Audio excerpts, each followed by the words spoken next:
My name is Carolyn and my diagnosis is muscular tension dysphonia.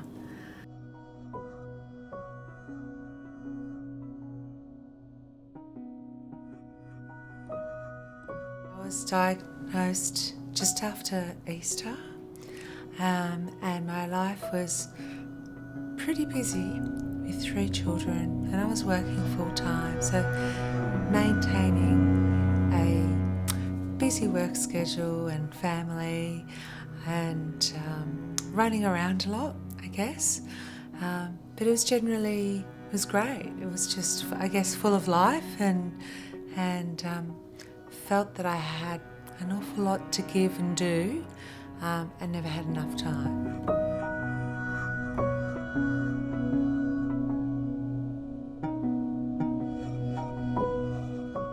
I didn't realise the impact. I thought I just needed a really good break. So had the break and I did get better, but the voice just never, like I said, never got better. And I then took myself to the doctor, and the doctor said, "Your voice sounds terrible." And I sort of said, "Can I see maybe a specialist that might be able to sort of have a look and see what's going on?" And so I waited for quite some time to see a specialist, and I still tried to juggle as much as I can in terms of work and family, and I plodded along but really just struggled, and eventually had no voice and stopped working. And I got my specialist appointment about a month later. I saw him and he told me I had MTD and that I'd need just speech therapy would fix it. So booked into some intensive speech therapy, and it certainly helped. I had sound and I can speak. I'm very grateful I can speak, but I don't have prolonged periods where I can speak. I fatigue very quickly and it just tires my whole body, so it just impacts my functioning.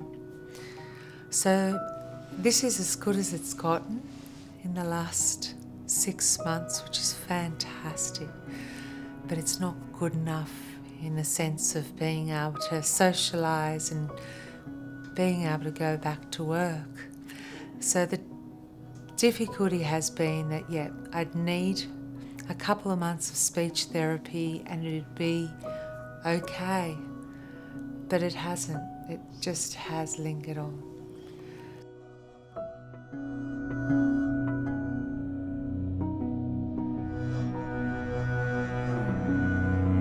As in everyday life, I avoid noisy environments. I'm very selective about if I'm going to meet someone for coffee, where we're going to go.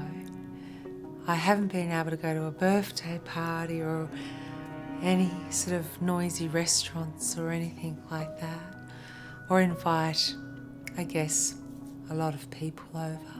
So I've been avoiding social interactions which require many people or music, or where I know it's going to be a noisy environment and where I'm going to be so challenged to try and project my voice or have to engage in conversation for a long time.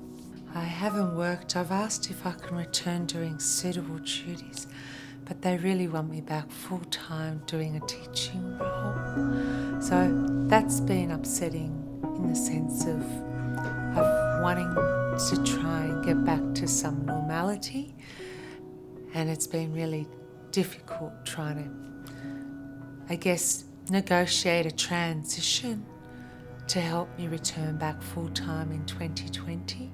That's my goal. I was hoping to go back next term, so in a couple of weeks, but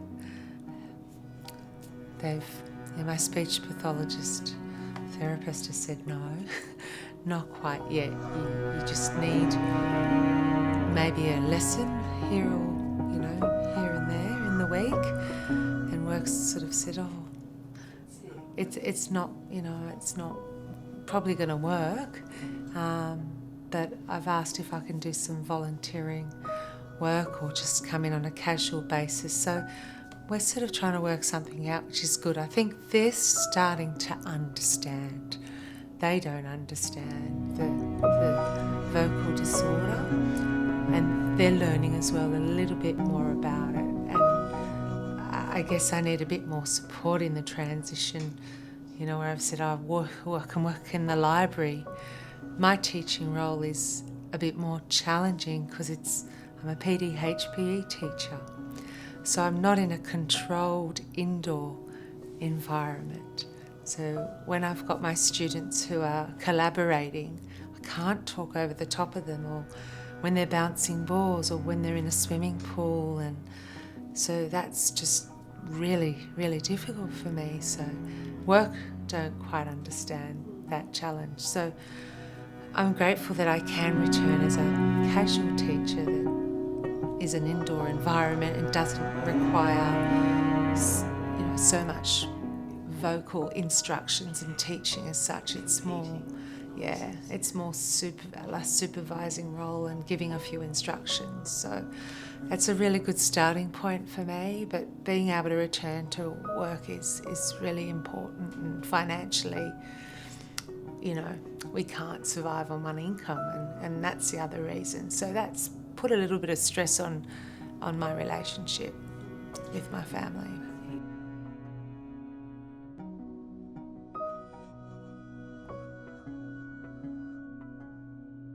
I guess the biggest impact is the frustration and the loss. I feel like there's a loss of professional identity, and the unknown.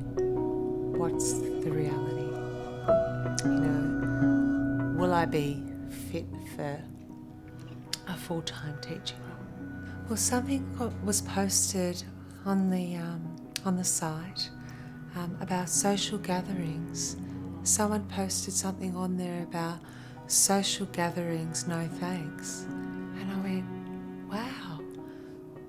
Someone else feels, it's not just me. It was just so nice not to feel alone, because the journey's been very, very lonely, and that's what's been really difficult.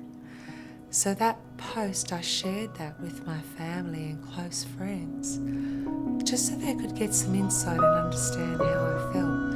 And I went back to my speech therapist and I told her about that. I said, why didn't anyone tell me? You know, I've got 3 daughters. They love going shopping. I can't do that. That's just so hard. So things have been quite, you know, life-changing, and it's just those little things that are part of our life that you didn't think that would have such a significant impact. It's like a light.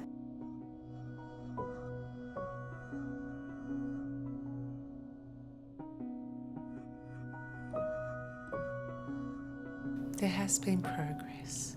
It's been slow, but there has been progress. There's been a lot of self-reflection, which has been beautiful.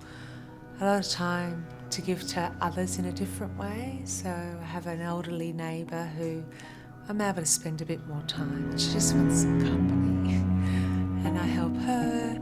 I've done some volunteer work in the botanical gardens and with animals, because you don't need to talk so much. And so that's, you know, just giving me some time to do things and thinking about some changes and some ways of how I approach things differently. And it's really made me think outside of the square a little bit. And yeah, so just helps you value, I think, things in your life, and helps you see things in a different lens.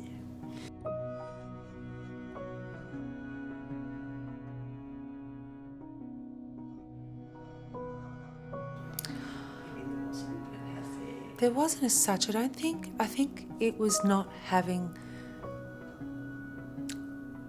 knowing about it, and not giving enough information about it, and what reality might mean. It was a very positive prognosis, but the time frame given has shown that it wasn't very accurate. So I sometimes feel I have a lot of questions as to why, and a lot of my questions haven't been answered or cannot be answered. So being able to get some support from the Australian Dysphonia Association has given me a little bit more understanding about vocal disorders, and I've learnt a lot more from there compared to what I was told at my initial diagnosis and prognosis.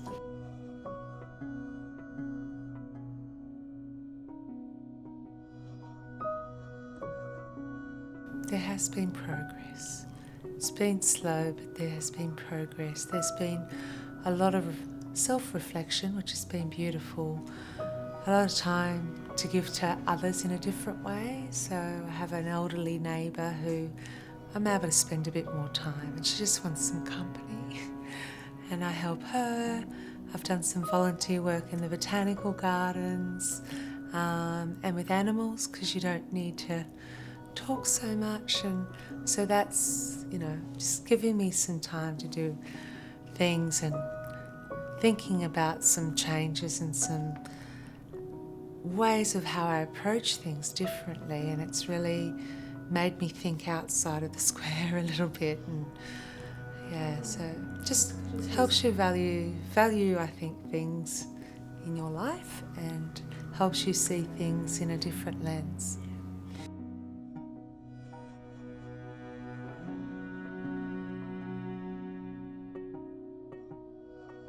Definitely, I think a little bit more about the impact, and just giving me time off is fantastic, but not having really support in the sense of, should have been told that 3 months or just having some speech therapy is going to fix it, but it's not going to fix it. I feel that the symptoms seem to be there all the time. They're a lot better, but will it completely go away? I'm starting to lose that hope. So, especially as I said, you've got to give it more time. I wish there was a date. I need to learn to be a bit more patient, I think. But I'm starting to listen to a lot of other people who just live with it and move on, and that's what I'm really sort of starting to look at.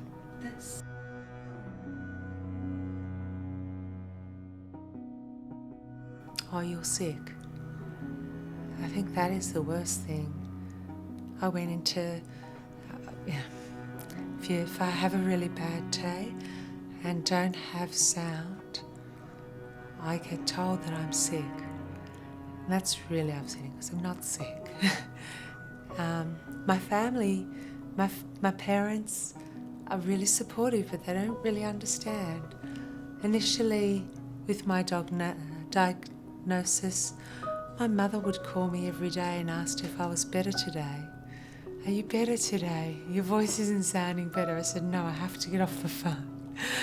And then she just hasn't really understood. And when are you going to go back to work? You've been off work for so long. So she just keeps asking when I'm going to get better. And I hope that I'm going to make a complete recovery, but I also understand the likelihood of it may not be 100% what it was.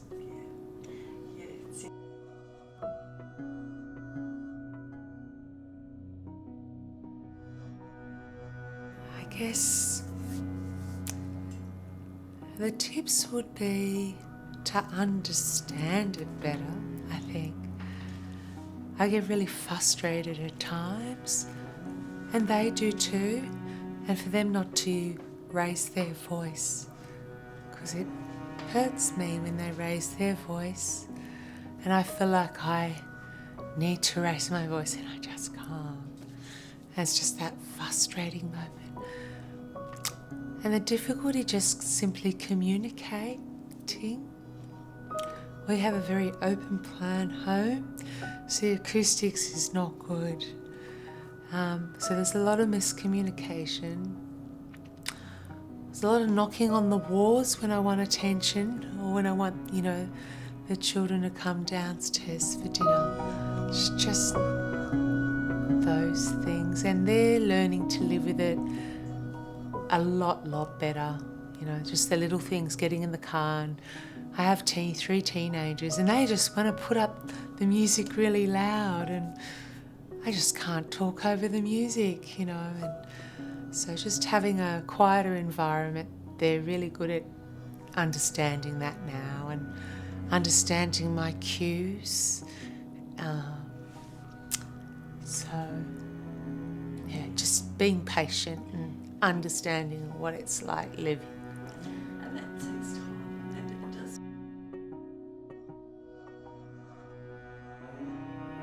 Yeah, knocking on the walls, yoga exercise. So being, I'm a very, very passionate about well-being, health and well-being. So practicing a lot of my own self-care, so meditation, yoga. I had acupuncture yesterday, so I'm really good today. So set myself up really well. The days I have acupuncture, I'm not good though. So those days I'm really exhausted and have to take it easy. So I just have to have to be very organised with managing my day and organising my week, and when I have my appointments and when I have my social gatherings. So just careful planning for events and family events. I've been fortunate not having the whole work factor in the equation, because it's helped me just cope with me, the disorder, and my family.